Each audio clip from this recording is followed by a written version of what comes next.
Hi guys, welcome back to the Great Indian Rooftop Garden channel. Sitting in front of my cucumber plant here. It's in beautiful flower and my okras are doing great. I'm having red okra here. The flowers are beautiful when they are opening up and every morning they greet me with a smile. The garden is doing good. I have done a lot of maintenance on the garden thanks to my friends Kalyan and Madhu coming over, and Ramakrishna and others came here and helped me clear some of the stuff out. And the amaranth bed is completely gone now. As I was saying, using the containers wisely, I have taken off the amaranth because after a few prunings, if you cut it so many times, the plant becomes weaker and weaker and weaker when you are harvesting so much of it. So it starts to lose its flavor, its color and its vigor, and therefore I took it off, and that bed is going to be full of other plants, beautiful plants that are going to take up that place. Probably in my next episode I'll show you what I'm going to do with that bed. I'm thinking peppers and tomatoes, etc. Now this video is a special video. I really do not have time to take a lot of videos in the last 1 week, nor even to edit and upload. Therefore there has been a lull in uploading videos recently.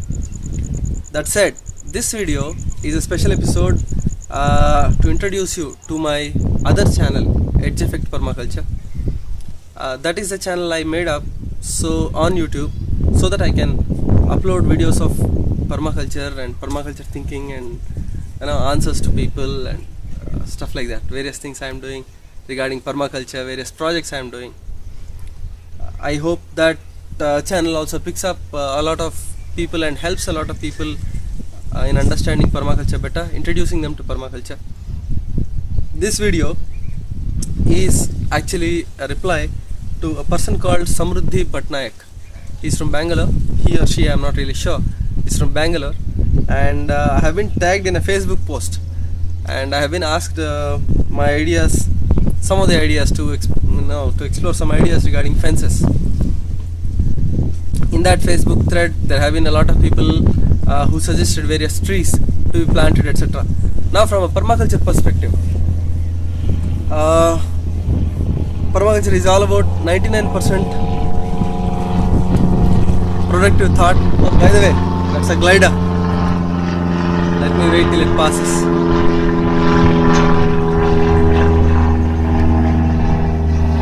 Yeah. In permaculture, what we say is permaculture is all about 99% productive useful thought and 1% useful action. And keeping in the same vein, I'll talk a little bit about fences and ways to think about it. Now I'm not going to go into the exact design methodologies because it will be too much for the scope of this video.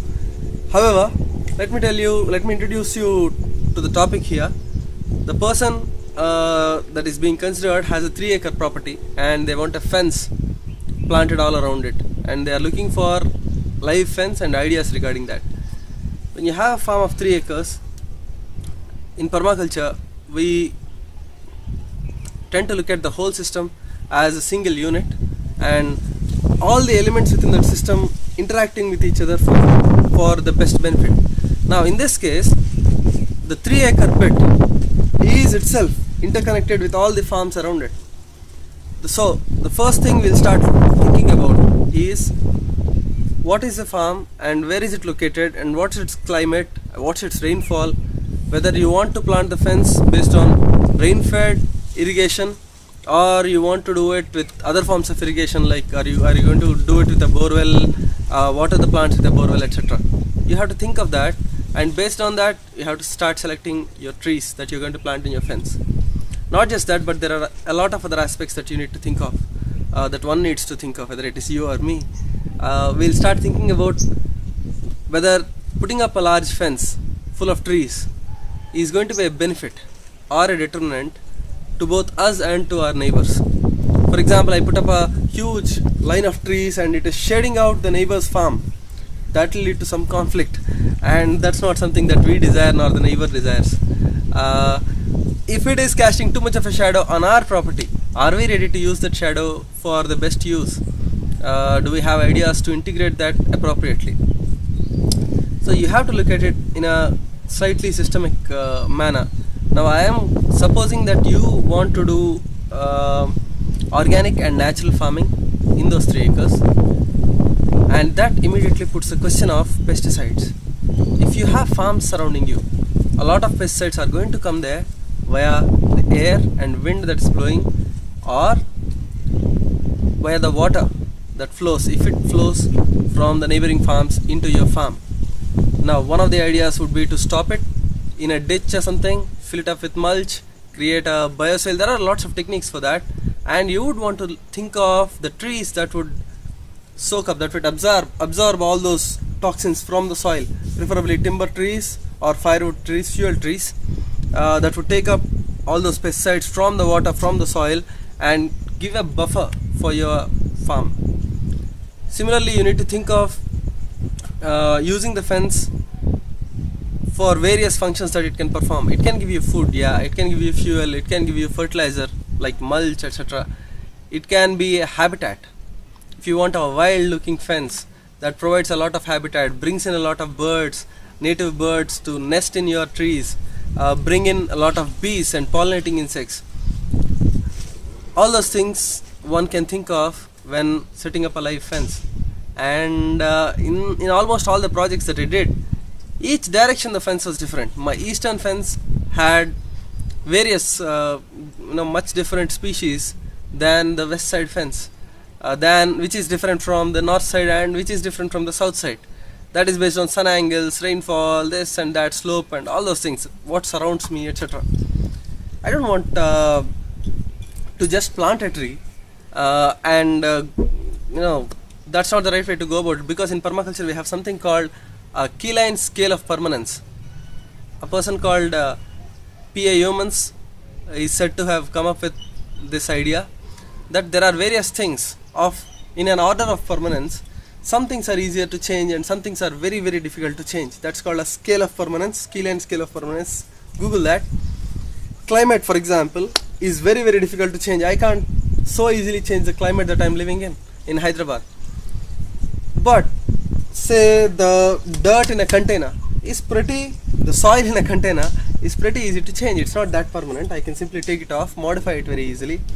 But trees do rank pretty high in terms of permanence. So once you plant a fence, if you don't do it with proper thought, you might have to take it out, take out a particular tree because it's causing one problem or the other, and then you'll be left with a gaping hole in your fence from which the wind tunnels and a lot of nonsense happens. Or you might have to live with it and tolerate it and adjust everything else according to that. So rather than go through all that hassle, what we need to do is just take a paper and write down what we are looking at in terms of a fence. Do you want a marketable produce from it, or are you looking at it to fence out animals or fence in animals? Are you looking at any potential pest hosts that will act as trap crops, or are you looking at, consider the monkey beard tree. It's called Simachinta in Telugu. I'll post a picture somewhere here in the video showing you the plant. I think you will know it. It's very, very common in South India. It's a good tree, but it is a host. It's a food for many types of caterpillars. Usually 1 or 2 types of caterpillars feed on it. Now those caterpillars can jump onto other trees and destroy things, etc. And all those things might happen. And then this tree, although it's there on the fence, is a mess for your farm as a whole. It will act as a host for various caterpillars, and they keep on coming and growing in population and affecting your crops, etc.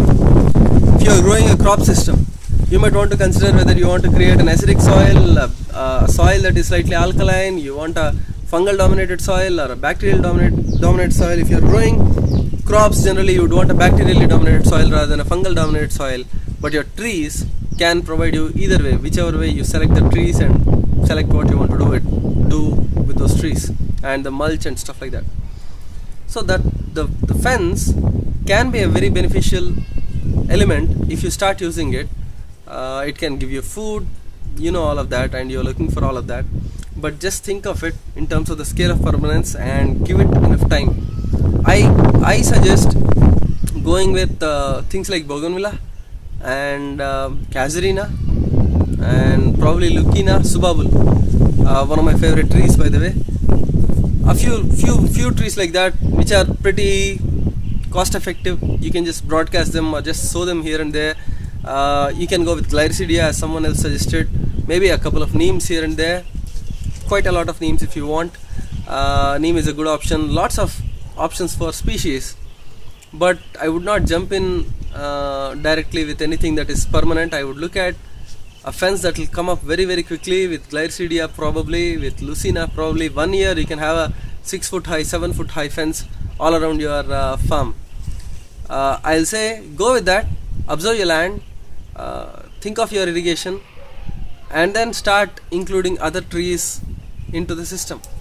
Does your fence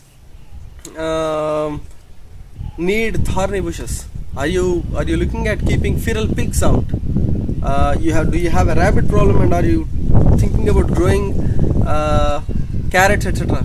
What is it that you're looking at? How is the snake population there? Creating a habitat for it, for the snakes there. Is it a problem to the house in the farm or to the work in the farm? What are you looking at? Is the farm going to contain a house where you are going to stay, or is it just purely agricultural and horticultural? All these things, just think of it. Think of a fence not as an isolated element, but think of how it interacts with the outside farms. Think of how it interacts with the farms inside. You can think of fences as windbreaks. Putting a really good effective windbreak can reduce your watering requirements by about 30 to 40% easily if you have good windbreaks. There are a lot of people I have come across in the organic movement, and even some people who are saying they do permaculture, etc., not valuing the windbreaks. I have heard people say, the moment I start saying windbreaks, they'll say, we are not going to listen to that. I have had people like that to talk to. Windbreaks can reduce a water load and stress on the plants by a large margin. In fact, it's one of the biggest things that Bill Mollison keeps on talking about in various interviews, that you put up windbreaks. And I met an excellent permaculturist called Dr. Venkat, and when I went to his house and I showed the photos of my gardens, etc., he looked at the landscape around it and he said, all that land is empty, go plant a windbreak. That was one of the first suggestions he gave to me, is to put up a windbreak. Not many people understand the value of putting a good windbreak. That's I think it ranks pretty high as a requirement for a sustainable farm, for a healthy farm, in my opinion. Right from the old Roman ages and ancient Chinese systems and Japanese systems all the way to the modern day, windbreaks are looked at very pertinently. In China, they would put a windbreak for each row using gunny bags when they are growing vegetables. That's how beneficial it is, even in traditional systems. That's how much it was valued. So think of your fence as a windbreak. Which is the direction that you are getting the wind from? You might also want to think about whether you want to block out any areas from sound. Maybe you have a highway and you want to block out all the noise. As I said earlier, maybe you want to stop the pesticides coming into your farm. Maybe you want to open up a particular view. Then you might want to go for a shorter living fence. Maybe you are looking at stopping the smells, stopping or allowing, for that matter, a particular direction of wind. Maybe you will tunnel wind and use it to create a windmill for yourself. There are all these possibilities. Just sit down, dream about it, think about it, think of all the possibilities you have with your fences.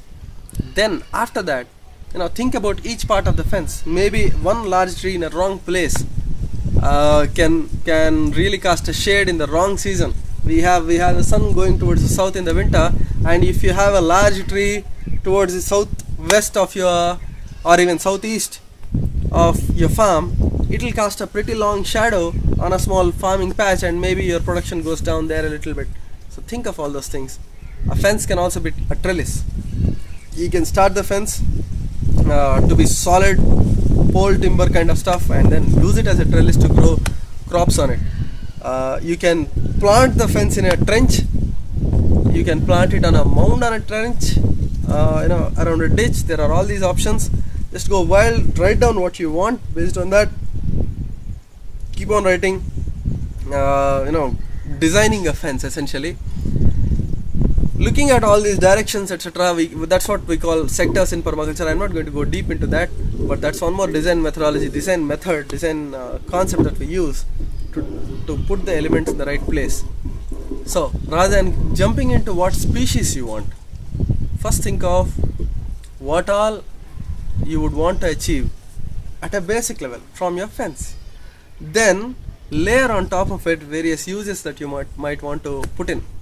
If you are a walking person and you want to take a morning walk around your farm every morning, maybe one single row or a couple of rows of vegetables and other required food crops all along the path, on the interior side, etc. All those little things really amp up the productivity and capability of a farm and increase the diversity. Initially, I would suggest to go with something very hardy, maybe Clyridia, maybe Lucina, maybe Casuarina, maybe mix of those, and maybe some neem trees, whatever, something you don't value that much in terms of cutting them down. Give yourself a 3 to 6 month window, probably till next monsoon. In the meanwhile, you come up with all these things, look at various species. One of my favorite thorny bushes is Carissa carandus. It's called Vakaya in Telugu. It's a small berry that's very, very sour in taste. It's a very good souring agent, acidic agent. It's a pretty good crop. It's sold in the markets all over here. It's very good in chutneys. You can see my mouth already started watering thinking about it. Very sour. That is very thorny. It's very prolific, very thick. A buffalo would not dare walk through it. A pig would not dare walk through it if you plant it. So suppose you heard such a species from somebody, from me and somebody else and something like that. Just write it down, look it up online, see whether it fits your requirement, see where it fits on your fence, right? Think about harvest patterns. Do you want to have a productive fence? If yes, do you want to harvest it daily? Do you want to harvest it weekly? Do you want to harvest it once every year? Or even go for a harvest once every 20 years? Maybe you'll go with timber trees. So think about these things and don't jump into any permanent tree planting that fast. Think about soil building. Think about protecting your farm from bad influences.